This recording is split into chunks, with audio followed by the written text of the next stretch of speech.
This program is brought to you by Emory University.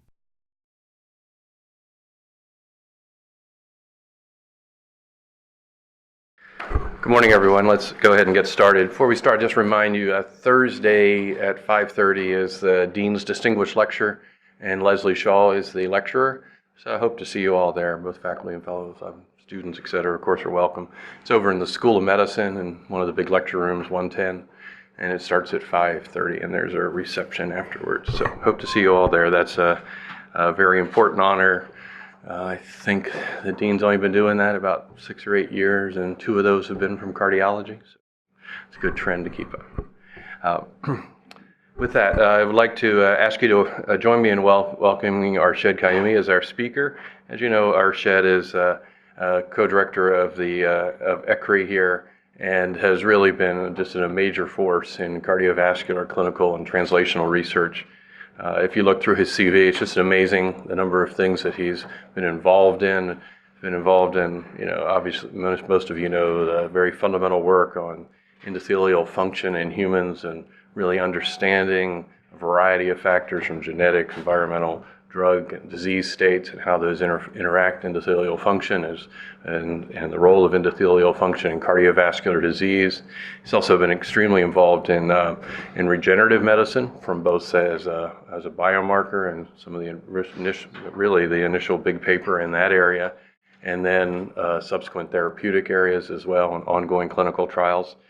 And I guess the third of about 20 areas he's been involved in is biomarkers, and really interested in helping to improve our predictive abilities in cardiovascular disease and take things beyond our typical Framingham, et cetera, and help define some new biomarkers that can be useful.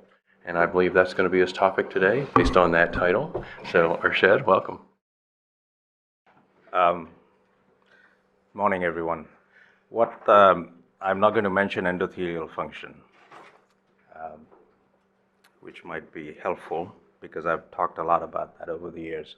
So what I'm going to talk about is biomarkers, and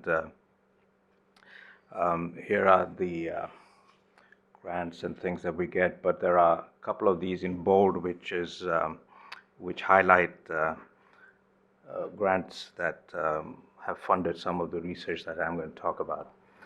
So by way of background, I'm going to cover biomarkers that we currently use and the ones that we have been working on, which might be the ones that we use in the future in order to improve risk prediction in people with stable coronary artery disease. So I'm going to talk a little bit about how useful ischemia monitoring is, how useful it is to know how much atheroma there is in the coronary circulation, the concept of vulnerable plaque, and the concept of vulnerable patients.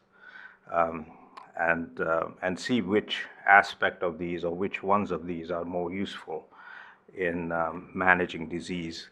So I'm going to talk about stable coronary artery disease. So I'm not talking about people who presented with acute coronary syndromes and so on. That would be a completely different set of individuals. So here's a history, just by way of background, what we do normally.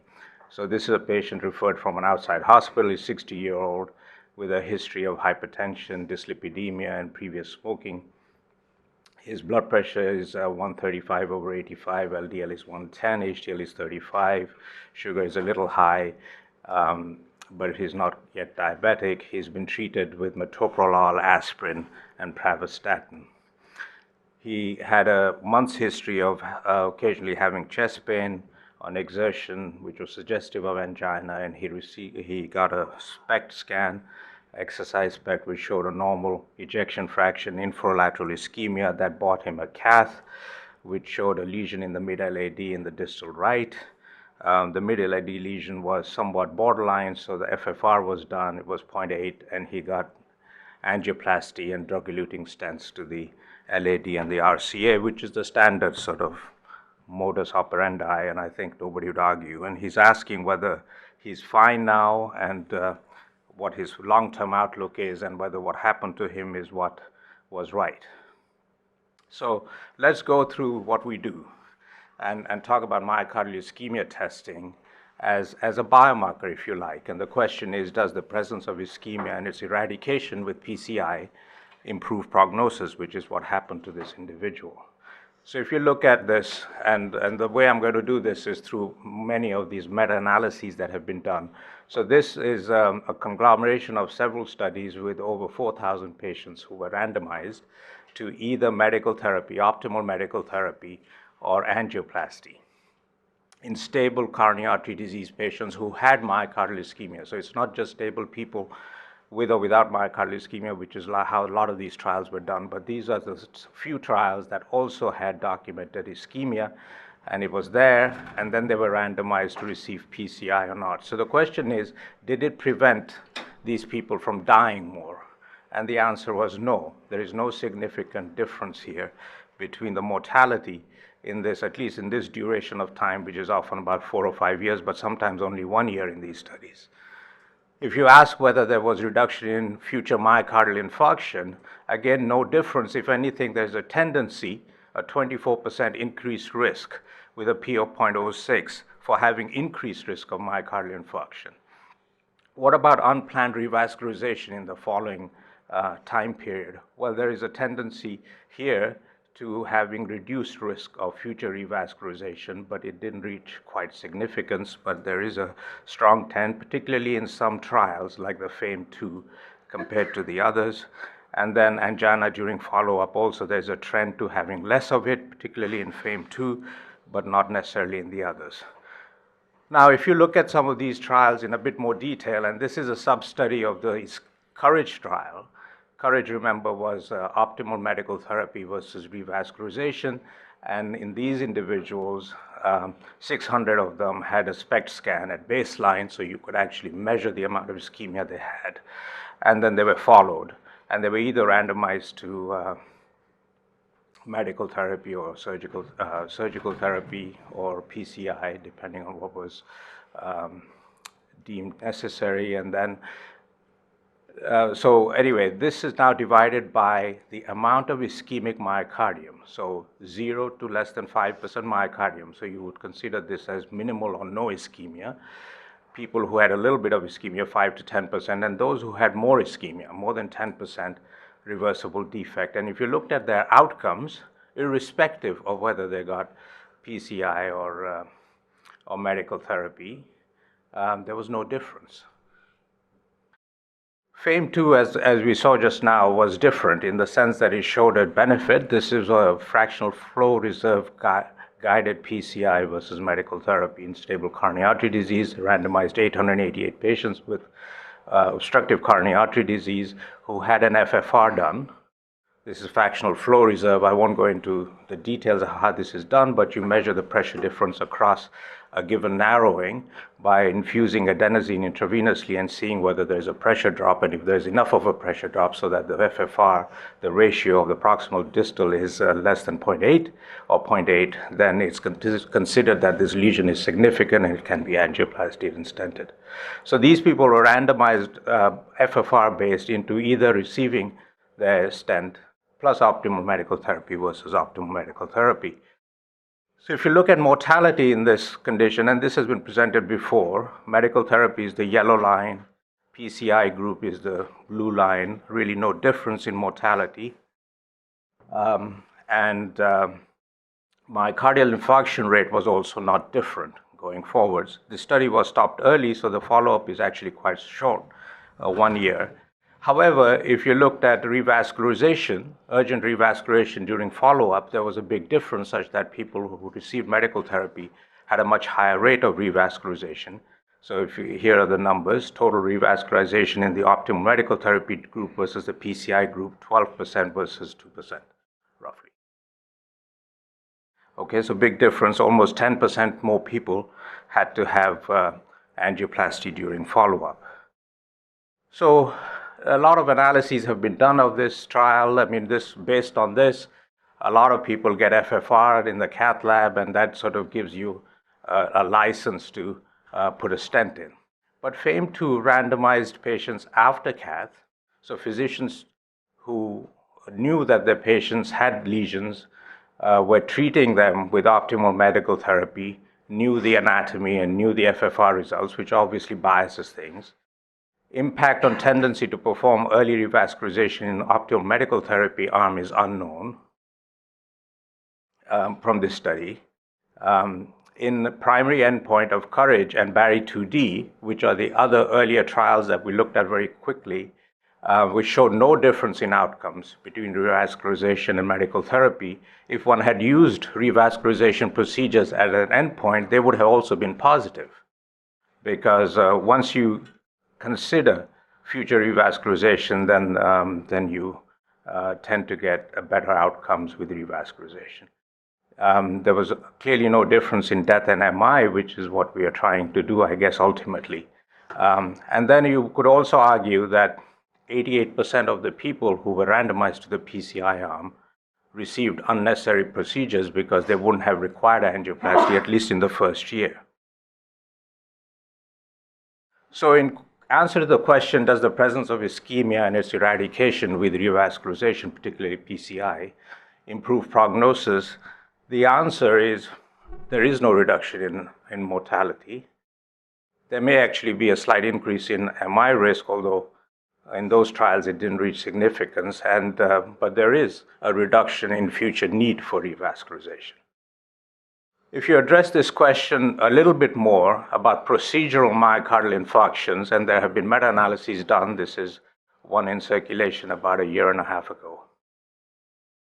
Notice that there is actually, with no stents era versus stenting era studies that have been done, there is actually almost a threefold increased risk of having procedural MI when we use angioplasty in this population with stable coronary artery disease, particularly in these trials that were looking at this.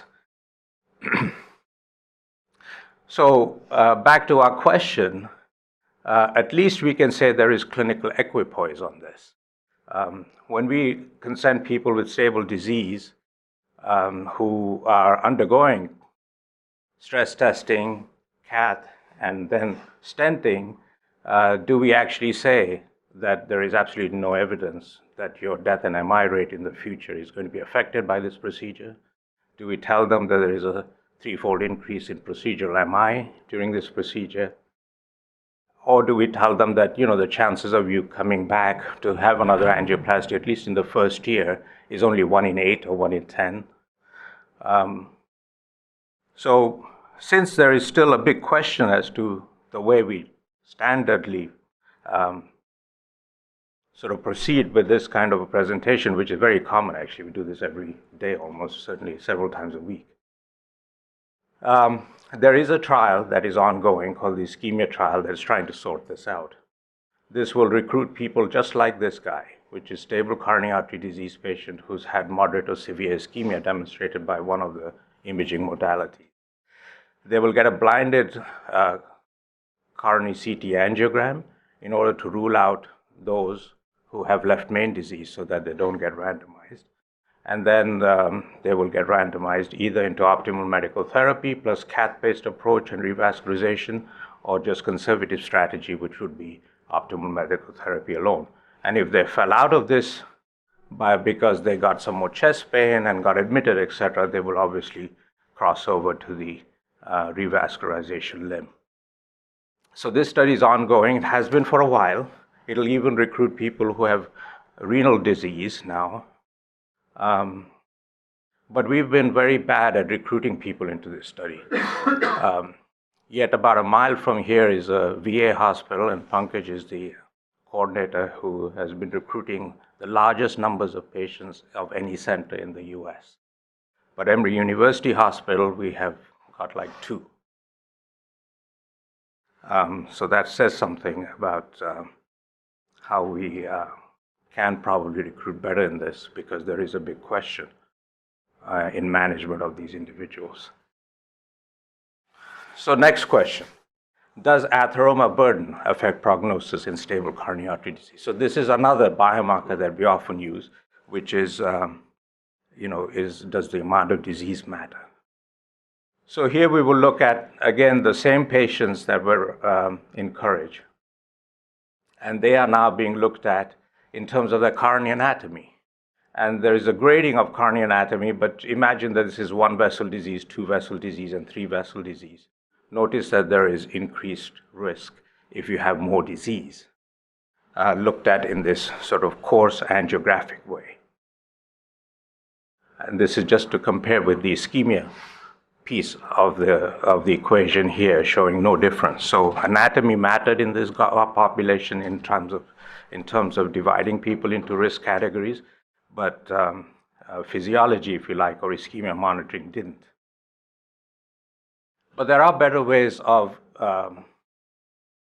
evaluating plaque, right? So you can use intravascular ultrasound, and there have been many studies that have used intravascular ultrasound. This is a sort of meta-analysis, if you like, of 4,000 of such patients that were studied in 6 trials who had an IVUS of their coronary arteries and then had it repeated often 6 months or a year later as part of these different studies.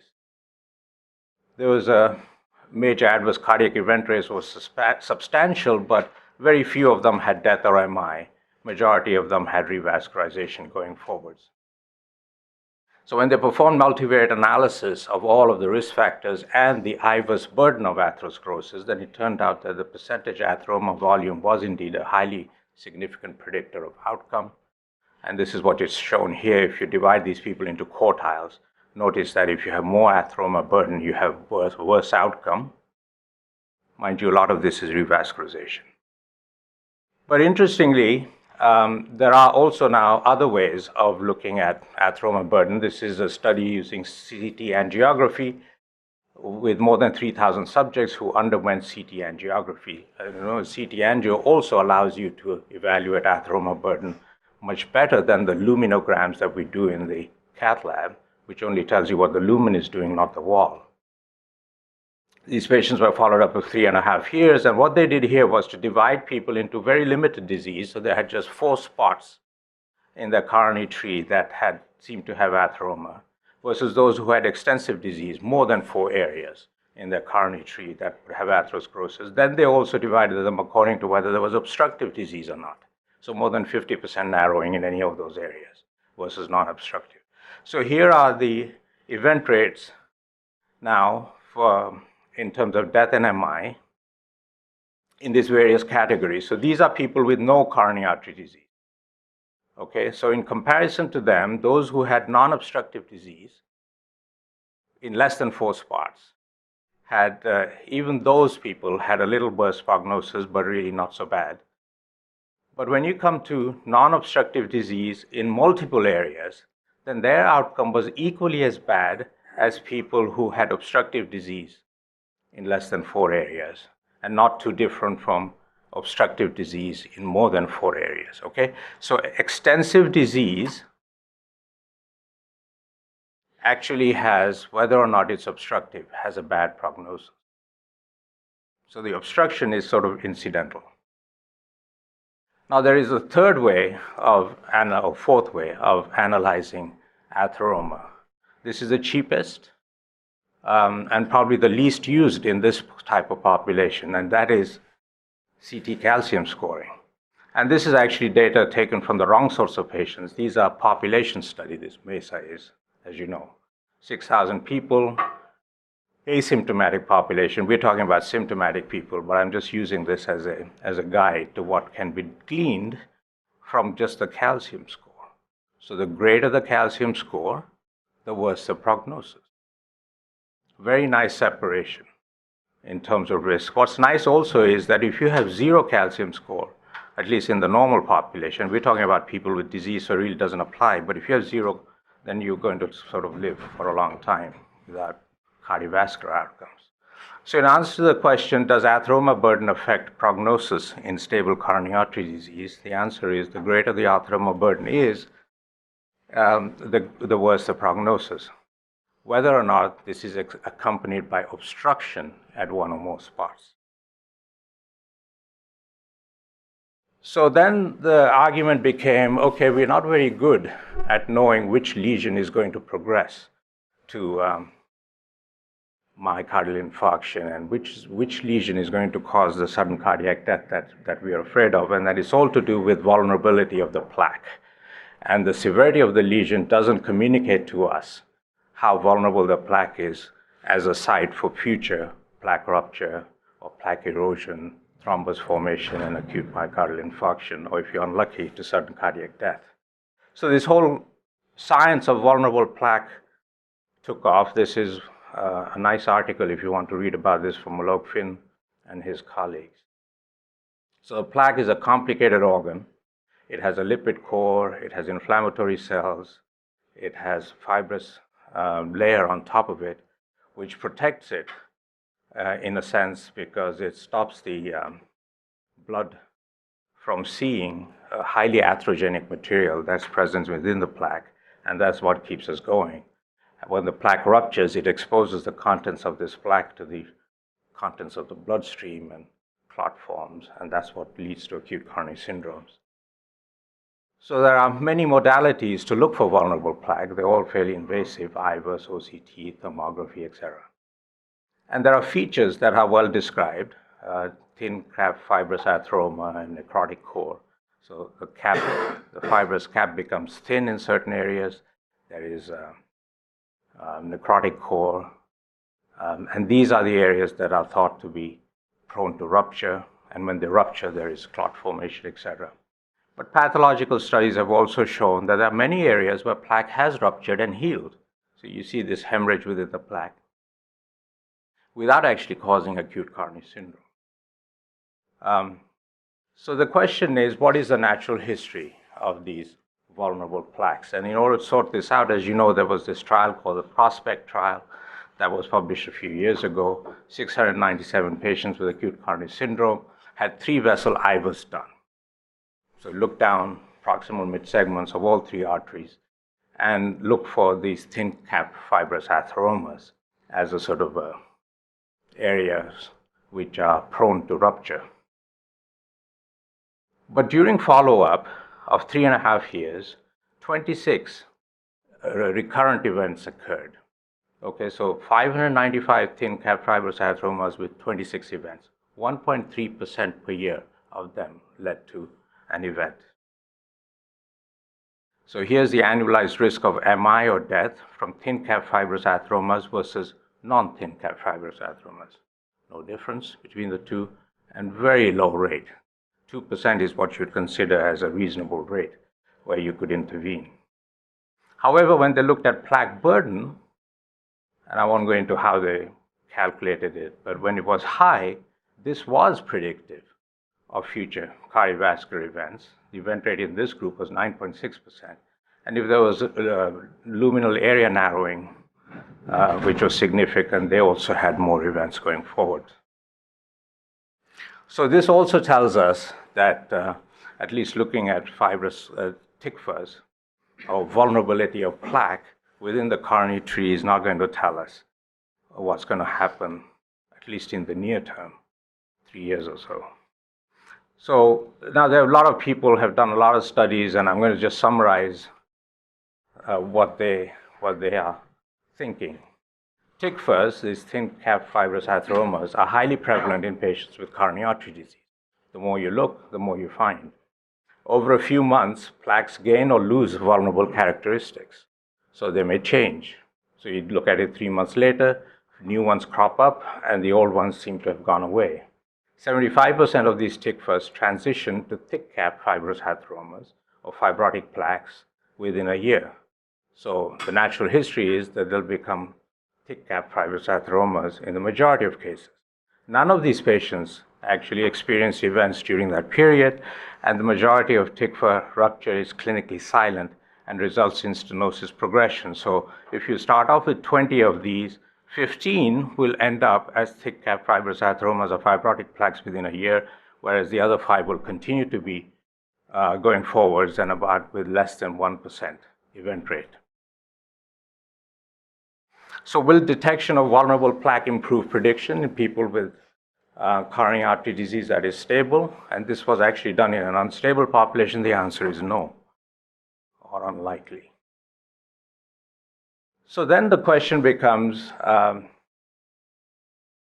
is it really the plaques that are here and there that we are probably never going to be able to study on a daily or a monthly or even annual basis with these approaches? And is the patient vulnerable so that their circulation is vulnerable to future cardiovascular events? And is there a way of looking at this in a systemic basis?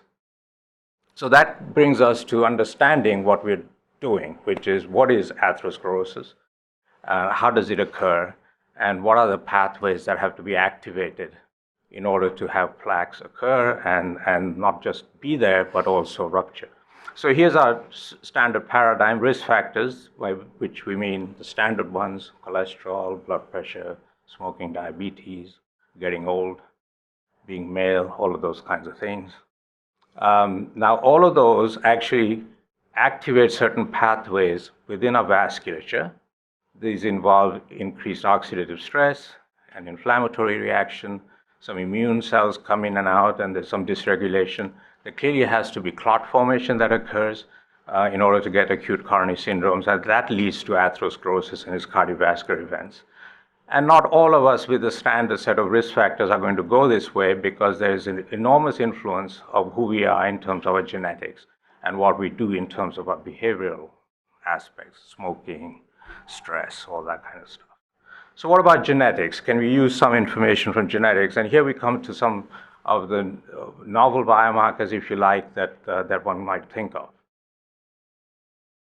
So the study of genetics really took off in the genome-wide association era, which was launched in the Clinton era, and about 10 years ago, we had these chips that could evaluate single nucleotide polymorphisms or variations in the DNA in an affordable way. And now we know that there are about 12 million SNPs within any one of ours DNA, which may or may not be generating some of the variation that is within humans to susceptibility to various diseases. So once the genome-wide association era started, the first genotype that was associated with coronary artery disease was with 9p21, and this was a study that was published in Science about 7 years ago, and we are here as part of this consortium that the group from Decode had built up. And simultaneously with that publication, there was one from Canada and one from the UK as well, showing the same genotype that was the most frequent one and had the largest effect size in terms of predisposition to cardiovascular disease or myocardial infarction in people with coronary artery disease. A very frequent genotype, almost 45% of us have this, but it only increases risk by about 20 to 25%, okay? Compare that with the risk from diabetes of 2 to 2.5 fold, 200, 250%. So a small increase in risk from this one genotype, but now with this ability to do genome-wide association studies, and now even more sophisticated studies, we have many diseases with lots of genotypes that are quite frequent that have been associated. This is a chromosomal tree from 1 to 23, including the Y chromosome. See how pathetic it has no variation, by the way, the Y chromosome. Look at the X chromosome. Anyway, that's my sexist comment for the day. So we now said, okay, there are now many genotypes, almost about 35 of them that are now associated with cardiovascular disease. The question is, if each one of them has a little bit of an increase, so they don't actually by themselves individually are worth measuring. But what about adding them up? Seeing how many of these abnormal genotypes you have, and with a gene risk score developed based on genotypes. So in this particular study, we looked at 11. This was a few years ago when only about 13 had been discovered. And asked whether prevalent myocardial infarction or incident cardiovascular events, meaning events going forwards, are they being predicted by a gene risk score based on these genotypes? And I won't belabor this paper, but it's there a few years ago, but just shows that if you were in the group in the higher 4th or 5th quintile of your gene risk score, okay, out of these 22 different SNPs, then you had a worse outcome in terms of prevalent myocardial infarction, particularly if you're young. If you're looking for people who have early myocardial infarction, they had almost 2+ fold risk if you had more of these genotypes.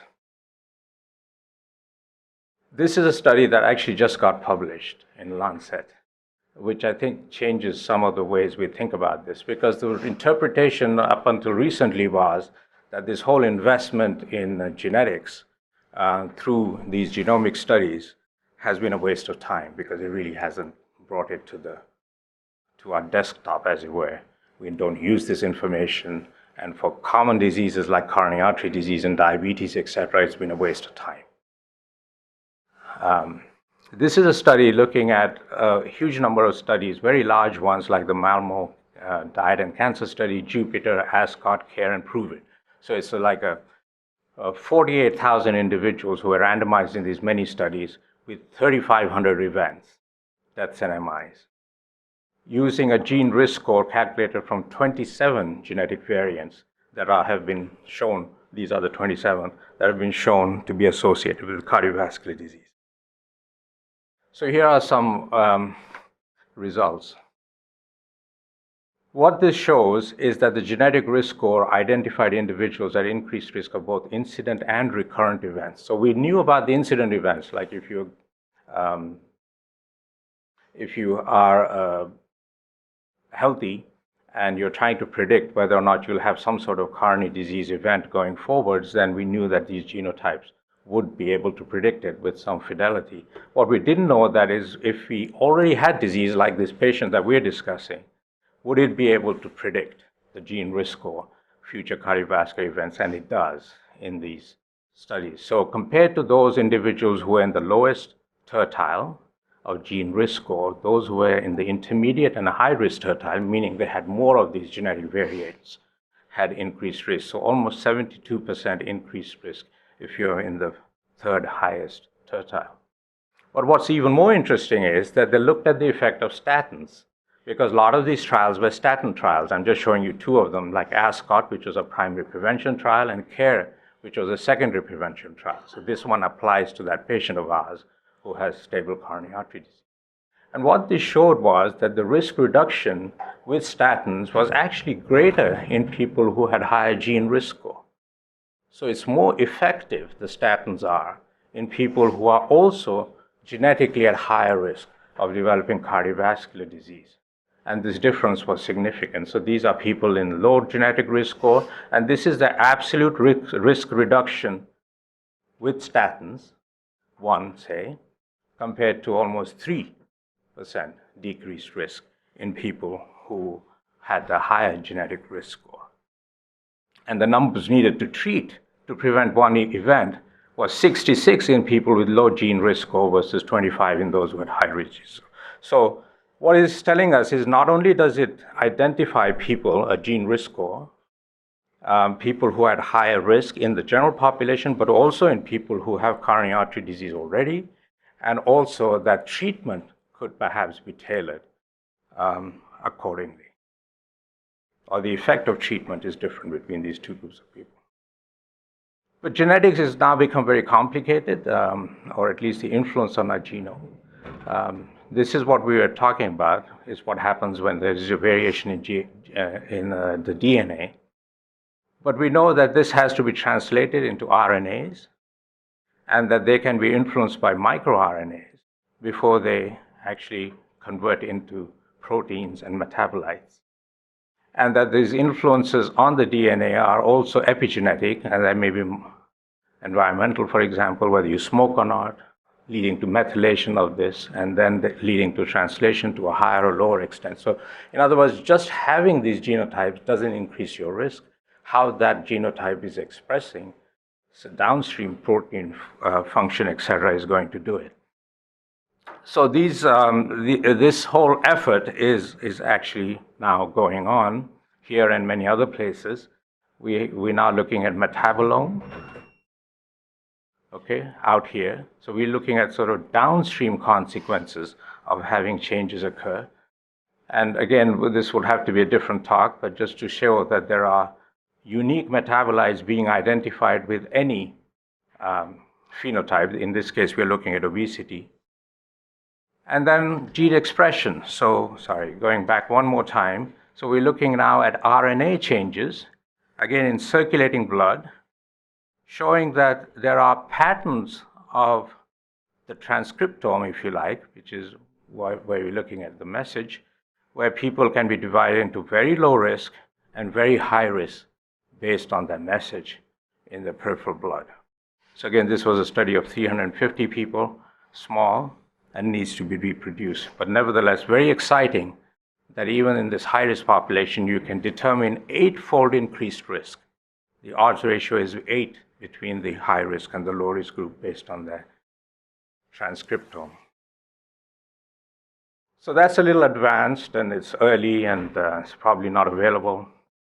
But what about simple things like oxidative stress? Can we measure oxidative stress, and will that help us distinguish risk? Because we know that this is a fundamental pathway through which atherosclerosis develops and progresses. So oxidative stress, again, is a talk in itself. It's very complicated. It's to do with free radicals. How do we measure this? And there are many different tests that are out there. What I'm going to show you is data that we have been working with using thiol markers of oxidative stress, that is cysteine, which is sort of partners. This is higher when you have a reduced state. Cysteine increases when you are more oxidized. Glutathione, more reduced. GSSG, more oxidized. So what you want to have is low cysteine and high glutathione. So here we are looking at more than 1,000 people who've been enrolled in the Emory Gene Bank, who've been followed up for cardiovascular events. Many of them died or had a heart attack. And we look to see whether oxidative stress measured as cysteine levels or glutathione levels, or the ratio of the two, was predictive, and it was. So highly predictive. Difference between people who were more oxidized based on higher cysteine levels had worse outcome.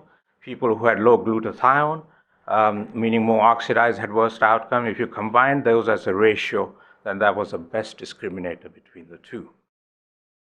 Then every time you do this, you have to ask, well, wouldn't CRP would have told us the same thing? So we then combined this, we actually tested it, and realized that this was totally independent of CRP levels, and in fact was additive. So now if you ask, divide people according to whether they had abnormal oxidative stress and abnormal inflammation measured at hsCRP, then those who had no abnormalities in either had the best outcome.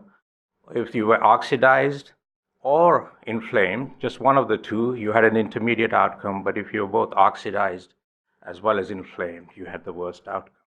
So just using these generic measures of processes that are systemic and not localized to the coronary circulation are very good predictors of future cardiovascular events. So along the same lines, we also realized many years ago now that not only do we have these risk factors that are causing or making us susceptible to cardiovascular disease, but we also have an inbuilt protective mechanism or reparative or regenerative pathways that actually stop the disease from progressing and perhaps heal the damage that's occurring. And this is all mediated through our progenitor cells or stem cells that lead to repair of the damage that is constantly occurring, if you like, to the cardiovascular tree because of the exposure to these risk factors. So you have injury and you have repair, and it's a balance between the two that determines how much disease you get and how it progresses. So that's the concept. So is that really true in humans? So there are now ways of measuring circulating progenitor cells. So these are cells that are probably largely emanating from a bone marrow, and a lot of them are hematopoietic stem cells like CD34 and CD133 expressing ones, or enriched for endothelial progenitor cells that are also expressing VEGF and so on. So we use flow cytometry, as I've shown here before many times, to delineate these and to measure what the levels of these circulating progenitor cells are in these individuals. This was done in two parts, 500 and 400 people, a total of 900 individuals, again enrolled from the biobank, who were followed for, in this case, about a year or so on average. So this is showing you for individual cell types. These are, as I said, progenitor cell enriched populations, very rare populations of mononuclear cells that are being measured. So notice that the prediction of death or MI, and these are the hazards for high versus low levels of these cells. So the best marker, it turned out to be this CD34-133 dual expressing cell count, almost a threefold increased risk of death and MI if you were high or low based on this. And this is just shown on this slide. If you had high levels of circulating progenitors, you had a much better outcome than this group who have low levels, almost threefold increased risk of death and MI going forwards. And this was significant. It improved discrimination, improved the C statistics significantly, and so on.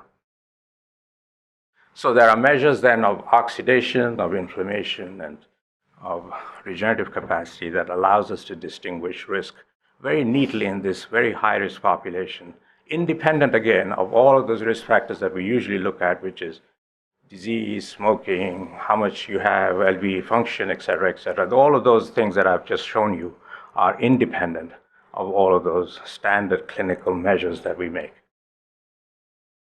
So the final thing I wanted to show you, and this I think is where our data is the most advanced, is actually using a biomarker risk score, taking into account all of these processes at once: inflammation, cell stress, immune function, thrombosis, by using biomarkers that are probably telling us about one or more of these pathways. And for this, again, we used a cohort that has been collected from the biobank. These are individuals that are going through the cath lab and are having their blood stored and all their information stored, and then they're followed over time. So this is data on 3,500 of these people. And this is the description of who they are. They're 63 years on average, 63 years old. And they're undergoing catheterization, and they've been followed a mean of 2 years. And we have information on their drugs, whether or not they had previous MI, whether they had MI on presentation or not, all their usual smoking, diabetes, et cetera, and their left ventricular ejection fraction, and the renal function in terms of eGFR.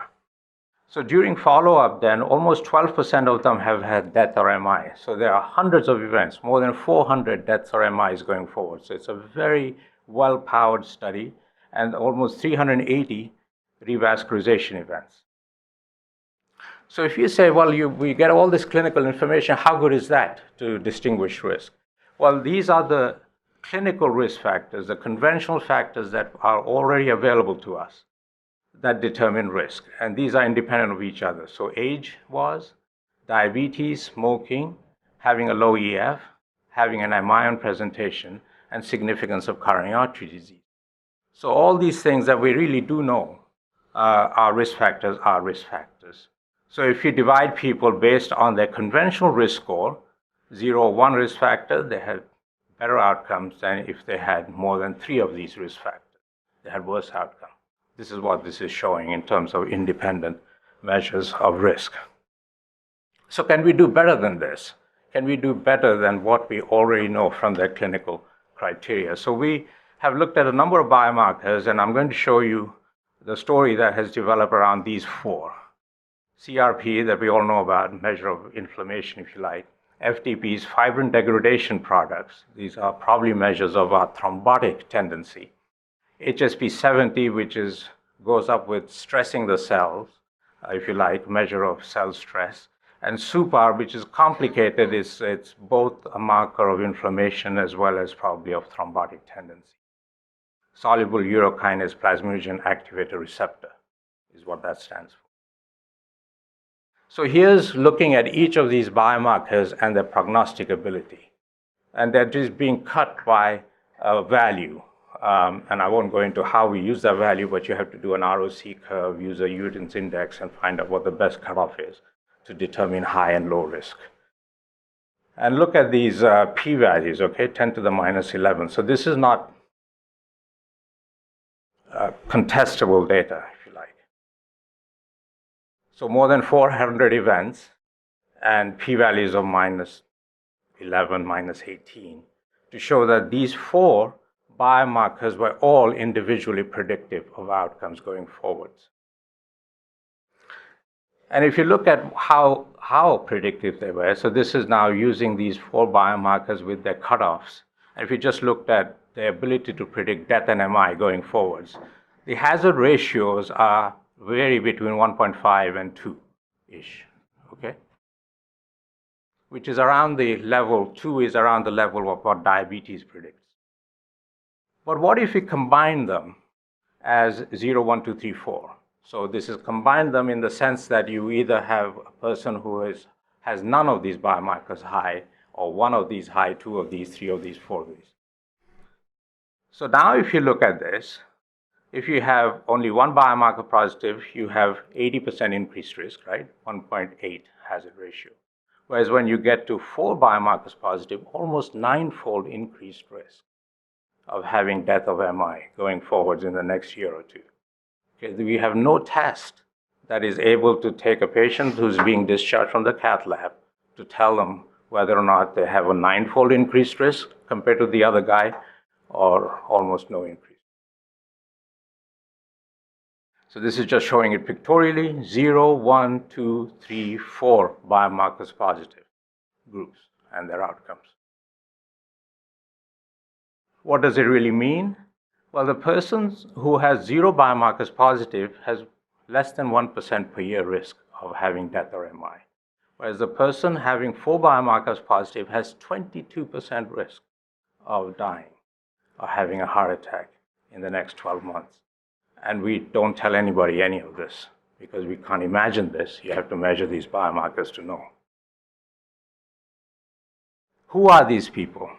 Well, about a third, 28.5%, actually had no biomarkers positive. So they had extremely low risk.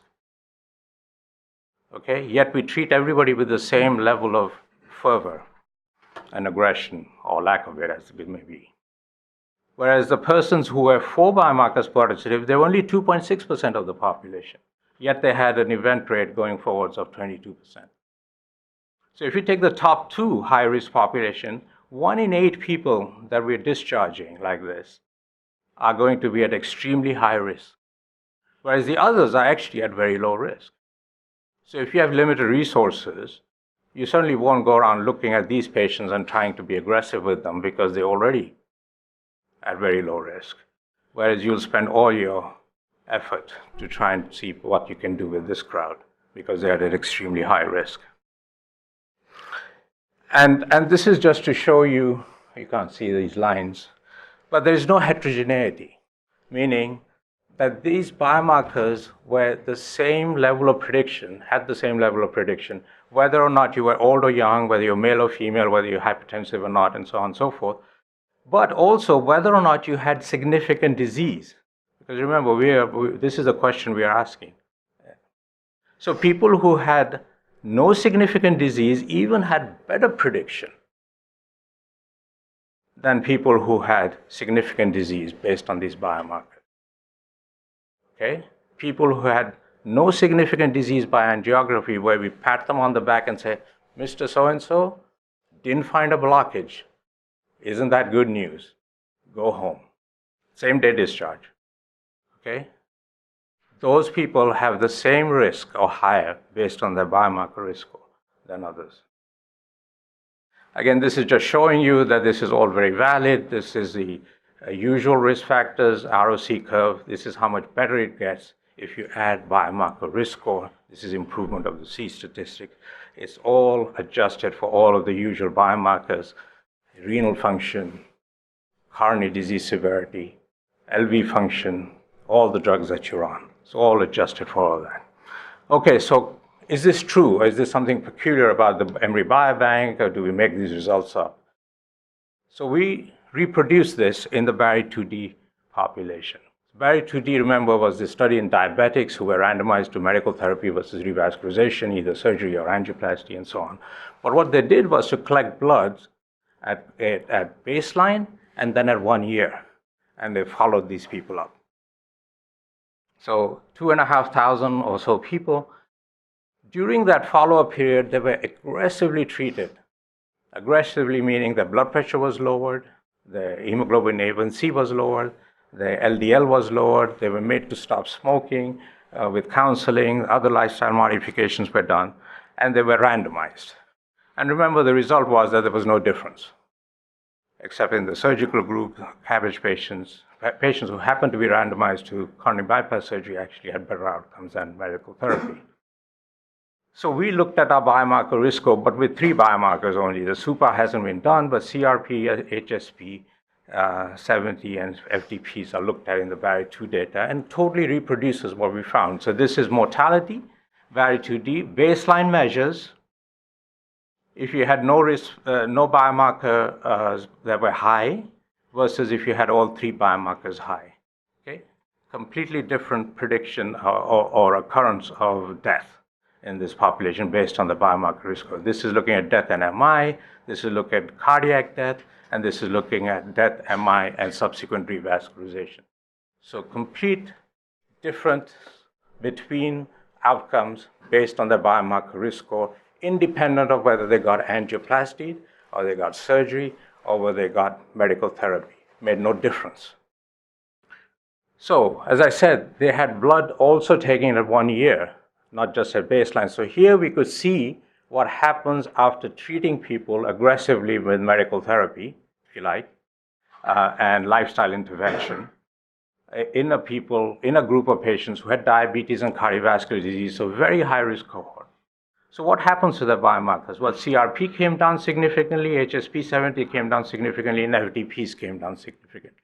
So aggressive medical therapy, irrespective of whether you get angioplasty or surgery, because everybody got aggressive medical therapy, resulted in reduction of these biomarkers. And what actually happened was, if you looked at people who were low risk to begin with, so they had low biomarker risk score, which is down here, and people who had high biomarker risk score. So people who had high biomarker risk score, 80% of them almost became low after all this therapy, whereas about 22% of them continued to be high. Similarly, the people who started low, almost 90% continued to be low, but 10% of them switched sides and became high. So what this is telling us is overall, if you institute aggressive medical therapy and lifestyle intervention, you have improvement of these biomarkers, suggesting that you have improvement in your inflammation, in your thrombotic tendency, and all of these kinds of things, but it's not uniform, that people will change sides, that these biomarkers are not only modifiable, but they are trackable, and you can tell which way they're going. So does it really matter which way you went after 1 year?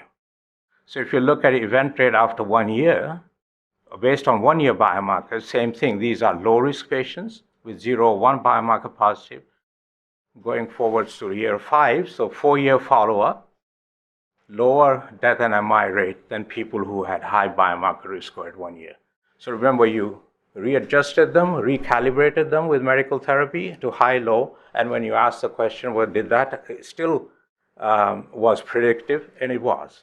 Okay, so this is something one could measure over and over again and be able to recalibrate risk people going forwards. This is just showing you the same thing pictorially. So these are people starting at year 0 with a high biomarker risk score. They have a very high event rate compared to people with low biomarker risk score.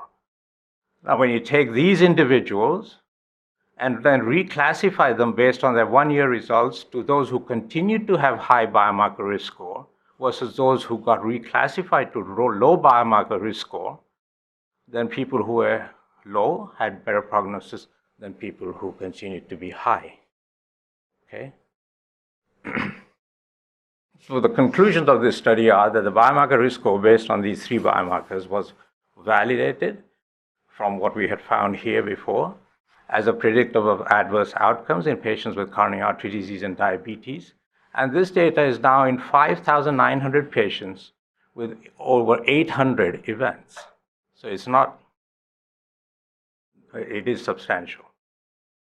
Aggressive medical therapy and risk factor control is associated with significant longitudinal decline in levels of these biomarkers and hence an improvement of the biomarker risk score. Remeasurement of the biomarker risk score after institution of aggressive risk factor control and medical therapy also provides important prognostic information going forwards, and that a decrease in biomarker risk score is indeed an indicator of better prognosis. So the implication is that the biomarker risk score is a validated and a modifiable test that predicts cardiovascular outcome. Serial measurements of biomarker risk score may therefore be employed by physicians to risk stratify patients and titrate therapy. As you can tell, this was the last sentence of our paper.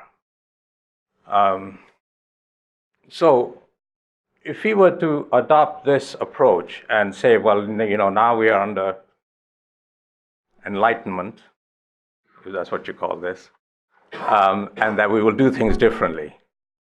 So how would you make use of this biomarker risk score? So you have these individuals who are present with coronary disease, whether they present with chest pain or because they had a CT angio, or whether they had a coronary calcium score or whatever. You could divide them based on their biomarker risk score. It's a test that could probably cost less than $100 into high and low risk. Okay, if they're low risk, then you continue them on standard therapy because they're already low risk on whatever you've been doing. If they're high risk, then you have to be more aggressive, just like Barry 2D style people did. I mean, they were aggressively treated, even though they all came in on treatment. So you would increase the dose of statin if it wasn't already high. If it was already high, you might add Zetia perhaps. You'll do much more in terms of smoking cessation, etc., losing weight, exercise. Aspirin will be added, intensify diabetes treatment if they have diabetes, aggressively treat blood pressure if it's not well controlled. Then you repeat it, maybe at 3 months. Then because of all of this, they may become low risk, in which case you will go on repeating it at some future date. If they continue to remain high risk, then you maybe will further intensify therapy, perhaps add an ACE and an ARB, and do something else with their diabetes if they have it, even more aggressive with lifestyle intervention. But particularly most important thing is to make sure that they're being compliant with their medications. Data suggests that 40% of the people do not take the pills that they're given. So the chances are that so-called treatment is not being taken. So you could frighten them with a biomarker risk score and ask them to actually swallow the pills that they've been prescribed. And then there will be new drugs. There are certainly trials showing us that these anticoagulants like Vorapaxar and Rivaroxaban are going to improve outcomes. And perhaps these are particularly the groups of people that will benefit from that. Now, if none of that is controlling things, then perhaps you would consider looking at the anatomy to see if they are able to be revascularized, have surgery or have bypass surgery or angioplasty, etc. If they don't have significant disease, then continue to aggressively treat them. So in closing, let me just finish off summarizing what we've just discussed. So there are many biomarkers that we use in management of people with stable coronary artery disease. The most often used is almost a channel that we use to get these people into the system is ischemia testing. Ischemia testing is then used to revascularize or not, as the case may be, depending on what it is. But this has been shown to be of no survival benefit to date. There is a trial going on called Ischemia, where you hopefully will refer patients to who have a positive stress test so we can answer this question or be part of the answer to this question of whether revascularization helps these people or not. However, ischemia monitoring and revascularization does reduce future revascularization at a rate of about 10 to 12% per year. Okay, so even though we take everybody with an obstruction and stent them or whatever, 90% of them will not require it, at least in the year, and even over 5 years, 2/3 of them will not require it. Does knowing how much atheroma there is affect outcomes? Yes, it does. So more disease you have, the worse the outcome. And I didn't get into this because this wasn't a talk about surgery versus medicines, but there's clear evidence that if you have high risk, high atheroma burden with obstruction, then bypass surgery does prolong life. Vulnerable plaque monitoring, at least as far as we know to date, hasn't helped. But vulnerable patient monitoring, based on their underlying biology, not only has created a novel biomarker risk score, but it's been validated, it's modifiable, it's predictive. And this is just one biomarker risk score. There are other biomarkers out there. So these were all things that we discovered based on what we knew about pathophysiology of cardiovascular disease. But there are many other ways, and I've shown you some data based on genomics. But all these other high throughput technologies, metabolomics, transcriptomics, microRNA, epigenetics, and so on, and knowing about our regenerative capacity, that is going to add to the predictive ability that we have in discerning risk in people with stable cardiovascular disease. So the message here is this is work in progress, i.e. we are still making this leap up here on this mountain. One day we'll get up there. But it is exciting. One of the reasons that we have been so successful, or at least we think we have been very successful in being able to use this kind of technology and test it, is because we have this biobank. And the biobank is an amazing resource, for which a lot of people have worked over the years. Salim is the current fellow who's working on it, but you'll see these names. Many of you recognize them. They're all ex-fellows and current fellows who have been building this database for years. It's 8,000 people strong now, and there are more than 1,000 deaths and MIs in this group, and about another 1,000 revascularizations. So it's a very enriched cohort with banked specimens, DNA, RNA, plasma, serum. So all of these omic technologies can be deployed with answers like the ones that I'm showing you. So I think we are just at the beginning of seeing the utility of this database. Many of these coordinators who help us collect data, and then I've summarized the current, what I call gene bankers, as they call themselves really, who are necessary really to do the database upkeep.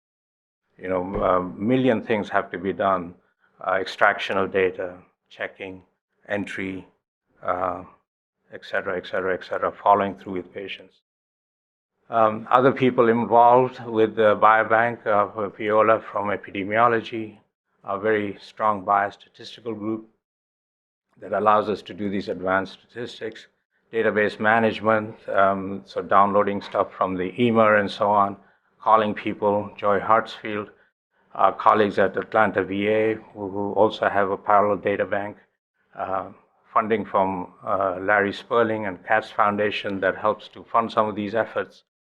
Our colleagues in the progenitor cell lab at Ned Waller, and currently Jin-Hee Kim, who does all the progenitor cell analyses. Our collaborators from Decode, Jen Wei, who did some of the biomarkers, the genomic markers, and other places, and Dean Jones for metabolomics, Charlie Searles for microRNA work with Adam Mitchell, and Greg Gibson for RNA work. So with that said, thank you very much for your attention. The preceding program is copyrighted by Emory University.